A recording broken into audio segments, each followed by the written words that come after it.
Let's switch gears to the NBA, and we saw Lamarcus Aldridge go through a heart arrhythmia situation. He sat out for 2 games. He returned last night for the Spurs, but the Spurs weren't able to get it done against the Trailblazers, which was kind of an interesting situation. Popovich said they just didn't have it, and we're going to ask Brian Geltzeiler, who joins us now, exactly why. Geltzy, first of all, good morning. Happy Thursday. How are you doing this morning? I'm doing great, guys. Happy tournament day. How's everybody, okay? Yeah, happy tournament day.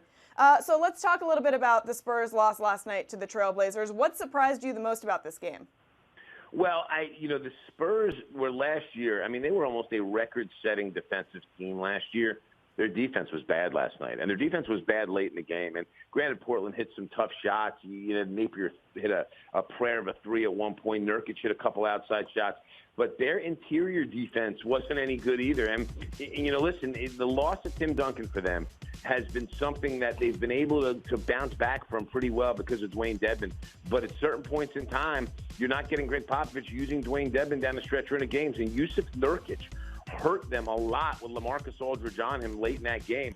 And you do wonder, what Pop's going to do here inside, because they have a problem. And I think he's going to have to commit a little bit to more of Dwayne Dedmon in there. This is really he's become very quickly behind Leonard and Aldridge as one of the most important players on the Spurs.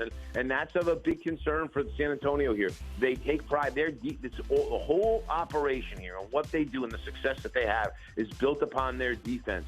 And what Popovich has done here and R.C. Buford is they've brought in some players that aren't wonderful defensive players and hoping the system can kind of turn them around and Leonard can carry them a little bit. Leonard can only do so much on that end of the floor without help inside. They didn't have help inside last night. Aldridge wasn't good defensively. Gasol only played 19 minutes, but he's not wonderful defensively. So you worry about the Spurs on that end of the ball, and that was a big issue last night to Portland.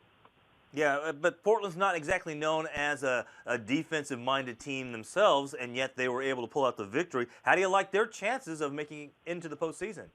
I think they're going to make it into the postseason. I really do, Michael. You know what? To me, I'm not sold on Denver.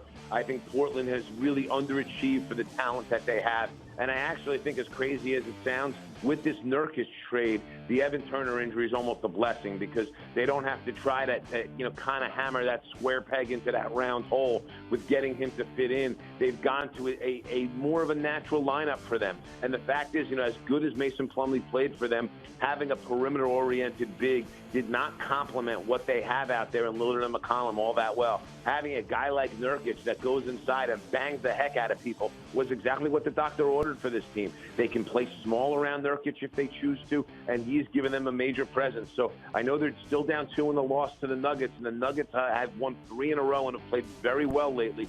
With that said, I still like the Blazers' chances to catch them.